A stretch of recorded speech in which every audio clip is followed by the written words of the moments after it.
थेसलोनिकीहरूलाई पावलको पहिलो पत्र 1 अध्याय। पावल, सिलास र तिमोथीबाट परमेश्वर पिता र प्रभु येशू ख्रीष्टमा थेसलोनिकीहरूको मण्डलीलाई अनुग्रह र शान्ति।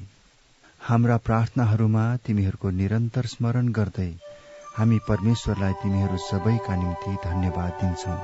हाम्रा परमेश्वर पिताको सामुन्ने हाम्रा प्रभु येशू ख्रीष्टमा तिमीहरूका विश्वासको काम, प्रेमको परिश्रम र आशाको धैर्य निरन्तर सम्झन्छौं। भाइ हो, परमेश्वरका प्रियहरू, तिमीहरूलाई उहाँले चुन्नु भएको हामीलाई थाहा छ। किनभने हाम्रो सुसमाचार तिमीहरू कहाँ वचनमा मात्र आएन, तर शक्ति र पवित्र आत्मामा अनि सम्पूर्ण निश्चयता साथ आएको हो। तिमीहरूका माझमा छँदा तिमीहरूकै खातिर हामी कस्ता किसिमका मानिस थियौं तिमीहरू जान्दछौ। तिमीहरू हाम्रा र प्रभुका अनुकरण गर्ने भयौ, किनकि पवित्र आत्माले दिनुभएको आनन्द साथ तिमीहरूले धेरै कष्टमा वचन ग्रहण गर्यौ। यहाँसम्म कि माकेडोनिया र अखैयामा सबै विश्वासीहरूका माझमा तिमीहरू नमुना बन्यौ। किनकि तिमीहरूद्वारा परमेश्वरको वचन केवल मैकेडोनिया र अखैयामा मात्र प्रचार गरिएको होइन, तर परमेश्वर माथिका तिमीहरूको विश्वास प्रत्येक स्थानमा फैलिएको छ र हामीलाई अरू केही भन्नु आवश्यक छैन। किनकि जुन किसिमले हाम्रो स्वागत तिमीहरू कहाँ भयो अनि जीवित र साँचो परमेश्वरको सेवा गर्न तिमीहरू मूर्तिहरूबाट परमेश्वरतर्फ फर्क्यौ, सो त मानिसहरूले नै बताउँछन्। अनि स्वर्गबाट आउनुहुने उहाँका पुत्र, जसलाई उहाँले मृतकबाट उठाउनु भयो, उहाँकै प्रतीक्षा तिमीहरू गर्दछौ, अर्थात् येशूको, जसले आउन लागेको क्रोधबाट हामीलाई छुटकारा दिनुहुन्छ।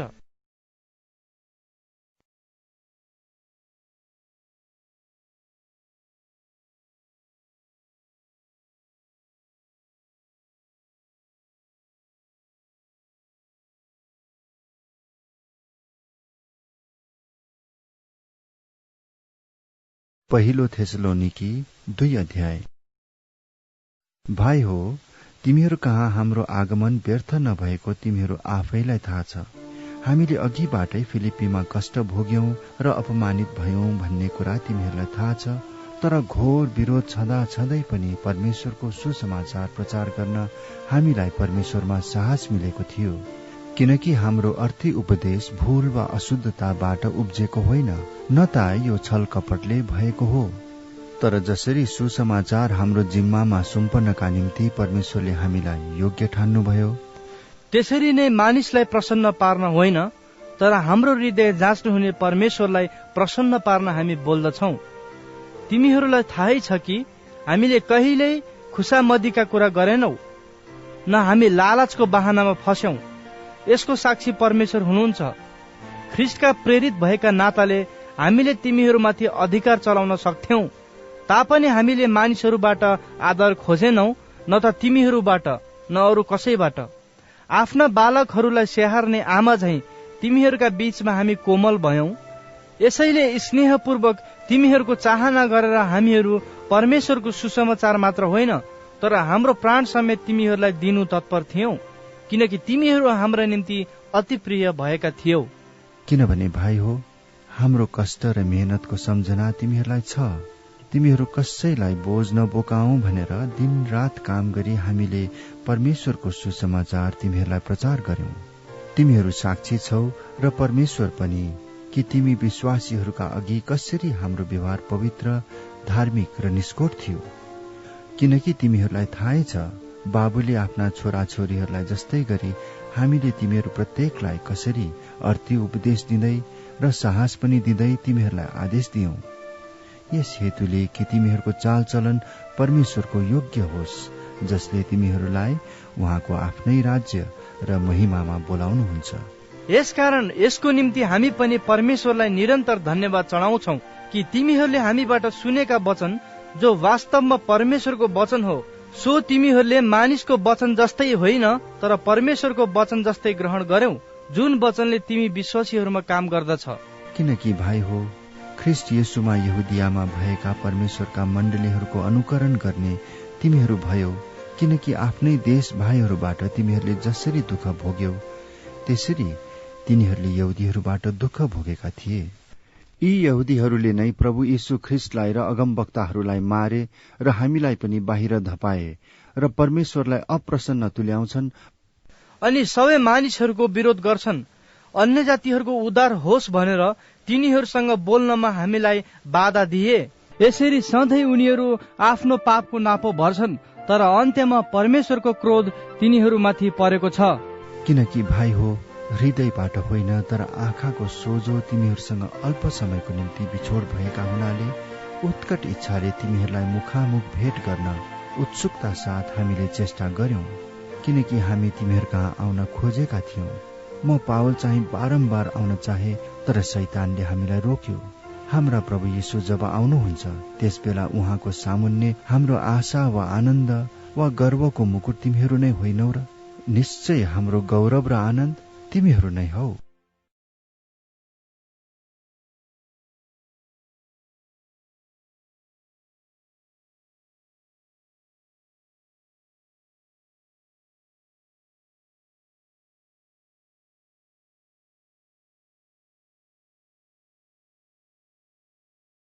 पहिलो थेसलोनिकी 3 अध्याय।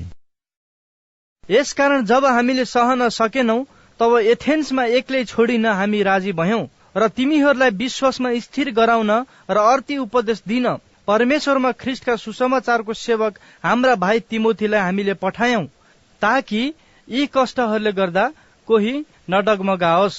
तिमीहरू आफैलाई थाहा छ कि यसैको निम्ति हामी खटाइएका हौं। किनकि जब हामी तिमीहरूसँग थियौं तब तिमीहरूले कष्ट भोग्नै पर्छ भनी हामीले अघिबाटै भनेका थियौं। यो साँच्चै हुन पनि आयो, सो तिमीहरूलाई थाहा छ। यसकारण मैले अझै सहन नसक्दा परीक्षा गर्नेले कुनै किसिमले तिमीहरूलाई परीक्षामा पार्यो कि भनी र हाम्रो परिश्रम व्यर्थै जाला कि भन्ने डरले तिमीहरूको विश्वास थाहा पाउनलाई मैले तिनलाई पठाए। तर अहिले तिमोथी तिमीहरू कहाँबाट हामी कहाँ आएर तिमीहरूको विश्वास र प्रेमको असल खबर हामीलाई सुनाए।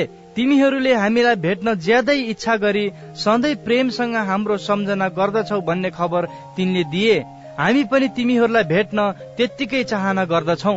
त्यसै कारण भाइ हो, तिमीहरूका विश्वासको कारणले हाम्रा सारा दुःख र क्लेशमा तिमीहरूका विषयमा हामीले सान्त्वना पाएका छौं। किनकि यदि तिमीहरू प्रभुमा दरिला रह्यो भने हामी जीवित रहन्छौं। सबै आनन्द जो तिमीहरूका खातिर परमेश्वरमा हामी अनुभव गर्छौं, त्यसको निम्ति र तिमीहरूका लागि हामी परमेश्वरलाई के धन्यवाद दिन सक्छौं र? तिमीहरूलाई आम्ने सामने भेटेर तिमीहरूका विश्वासको कमी पूरा गर्ने हेतुले हामी दिन रात जोशको साथ प्रार्थना गर्छौं। अब हाम्रा परमेश्वर र पिता स्वयंले र हाम्रा प्रभु येशूले तिमीहरू कहाँ आउने हाम्रो बाटो खोलिदिउन्। जसरी हामी तिमीहरूलाई प्रेम गर्दछौं त्यसरी नै प्रभुले तिमीहरूलाई एउटाले अर्कासँग र सबै मानिससँग प्रेममा बढ्ने र प्रशस्त भइरहने तुल्याउन्। यस हेतुले कि उहाँका सबै सन्तहरूका साथमा हाम्रा प्रभु येशू ख्रिस्टको पुनरागमन हुँदा उहाँले हाम्रा परमेश्वर पिताको सामुन्ने तिमीहरूका हृदय पवित्र र निष्खोट तुल्याई स्थिर गराउन्।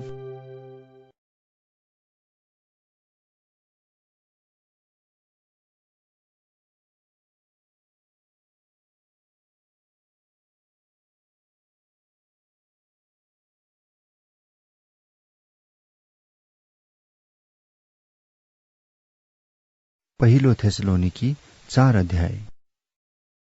अन्त्यमा भाइहरू, प्रभु येशूमा हामी तिमीहरूलाई आग्रहपूर्वक बिन्ती गर्छौं र अर्ती दिन्छौं कि तिमीहरूले कसरी जिउनु र परमेश्वरलाई प्रसन्न तुल्याउनु पर्छ भन्ने तिमीहरूले हामीबाट सिक्यौ र त्यसो गर्दै पनि छौ। त्यसैमा तिमीहरू झन बढ्दै जाओ, किनकि तिमीहरूलाई थाहा छ हामीले प्रभु येशूद्वारा कुन कुन आदेशहरू तिमीहरूलाई दियौं।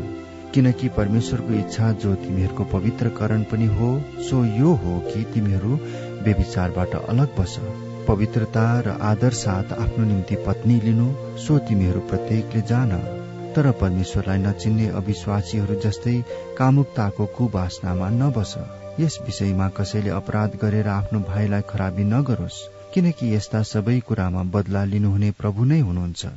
हामीले तिमीहरूलाई अगाडि नै यसबारे गम्भीर चेतावनी दिएका छौं, किनकि परमेश्वरले हामीलाई अशुद्धताको निम्ति होइन तर पवित्रतामा बोलाउनु भएको छ। यसै कारण जसले यस कुराको अवहेलना गर्छ त्यसले मानिसको होइन तर परमेश्वरको अवहेलना गर्छ, जुन परमेश्वरले तिमीहरूलाई आफ्ना पवित्र आत्मा दिनुहुन्छ।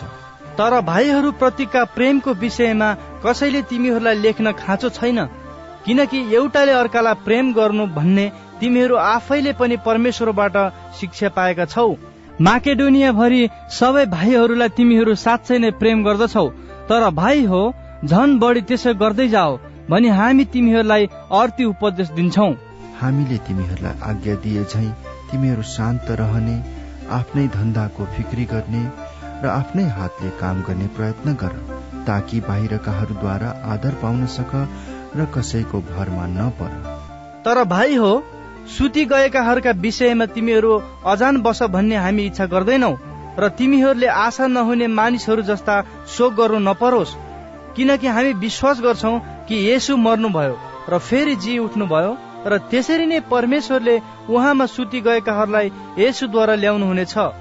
प्रभुको वचनद्वारा हामी तिमीहरूलाई घोषणा गर्छौ कि हामी जो जीवित छौं र प्रभुको पुनरागमनसम्म बाँचिरहन्छौ, सुति गएकाहरूलाई कुनै किसिमले पनि उछिन्ने छैनौ, किनकि प्रभु स्वयं हुकुमको गर्जनसित, प्रधान स्वर्गदूतको आवाज र परमेश्वरका तुरहीको स्वरसित स्वर्गबाट ओर्लनु हुनेछ र ख्रिस्टमा मरेकाहरू चाहिँ पहिले बौरी उठ्नेछन्।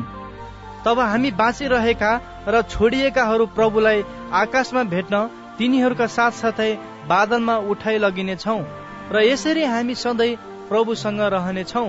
यसै कारण एउटाले अर्कालाई यी वचनहरूले सान्त्वना दियो।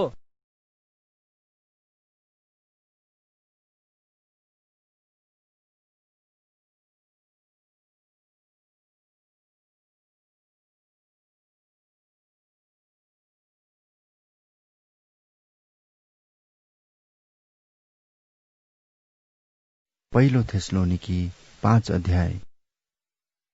तर भाइ हो, समय र बेलाको विषयमा तिमीहरूलाई केही लेख्ने आवश्यकता छैन, किनकि तिमीहरू आफै राम्ररी जान्दछौ प्रभुको दिन त रातमा चोर आए झैं आउनेछ। जब मानिसहरू शान्ति र सुरक्षा भनिरहेका हुन्छन्, तब गर्भवती स्त्रीलाई व्यथा लागे झैं अचानक तिनीहरूमाथि विनाश आइलाग्छ र तिनीहरू कुनै रीतिले उम्कने छैनन्। तर भाइ हो, तिमीहरू अन्धकारमा छैनौ, तसर्थ त्यस दिनले तिमीहरूलाई चोरले जस्तै चकित पार्ने छैन, किनकि तिमीहरू सबै ज्योतिका सन्तान र दिनका सन्तान हौ। हामी रातका र अन्धकारका सन्तान होइनौ। यसकारण अरूहरू झैं हामी नसुतौ, तर जागा बसौं र सचेत हौ, किनकि सुत्नेहरू रातमा सुत्छन् र मद्य पिएर मात्नेहरू रातैमा मात्छन्। तर हामी चाहिँ दिनका हुनाले हामी सचेत होऔं र विश्वास र प्रेमका छातीको पाता र मुक्तिका आशाको टोप लगाऊ, किनकि परमेश्वरले हामीलाई क्रोधको निम्ति होइन, तर हाम्रा प्रभु यीशु ख्रिस्टद्वारा मुक्ति प्राप्त गर्नलाई अघिबाटै नियुक्त गर्नुभएको हो। उहाँ हाम्रा निम्ति मर्नुभयो ताकि हामी जागा बसौं वा सुतेका होऔं, हामी सबै उहाँकै साथमा जिउन सकौं। यसकारण एउटाले अर्कालाई प्रोत्साहन देऊ र एउटाले अर्कालाई दरिलो पार्ने काम गर, जस्तो तिमीहरू गर्दै पनि छौ। तर भाइ हो, हामी तिमीहरूलाई आग्रहपूर्वक बिन्ती गर्दछौ कि तिमीहरूका माझमा परिश्रम गर्नेहरू जो प्रभुमा अगुवाहरू हुन् र तिमीहरूलाई चेतावनी दिन्छन्, तिनको आदर गर र तिनीहरूका कामको खातिर तिनीहरूलाई प्रेम साथ अति उच्च आदर गर। तिमीहरू आपसमा मेलमिलापमा बस। भाइ हो, हामी तिमीहरूलाई अर्ती दिन्छौ कि अल्छेहरूलाई चेतावनी देऊ, हरेस खानेहरूलाई दिलासा देऊ, कमजोरीहरूलाई मदत गर, ती सबैसँग सहनशीलता देखाओ। याद राख, कसैले खराबीको बदलामा खराबी नगरोस्, तर एउटाले अर्को र सबैसँग सधैँ भलाइ गर्ने चेष्टा गर। सधैँ आनन्दित रहो, निरन्तर प्रार्थना गरिरहो, सबै परिस्थितिमा धन्यवाद देऊ, किनकि ख्रिस्ट येशूमा तिमीहरूका लागि परमेश्वरको इच्छा यही हो। पवित्र आत्मालाई ननिभाऊ, अगमबानीलाई तुच्छ नठान, सबै कुराको जाँच गर, जुन कुरा असल छ त्यसैमा दृढ रहो, सबै किसिमका खराबीबाट अलग बस। शान्तिका परमेश्वर आफैले सम्पूर्ण रूपले तिमीहरूलाई चोखा तुल्याउन् र तिमीहरूका समस्त आत्मा, प्राण र शरीर हाम्रा प्रभु येशू ख्रिस्टको आगमनमा निष्कलङ्क रहन्। तिमीहरूलाई बोलाउनु हुने विश्वासयोग्य हुनुहुन्छ, उहाँले यो गर्नु नै हुनेछ। भाइ हो, हाम्रा निम्ति प्रार्थना गर, सबै भाइहरूलाई पवित्र चुम्बनले अभिवादन गर। म तिमीहरूलाई प्रभुमा अनुरोध गर्दछु कि यो पत्र पढेर सबै भाइहरूलाई सुनाइदेऊ। हाम्रा प्रभु येशू ख्रीष्टको अनुग्रह तिमीहरूमा रहोस्।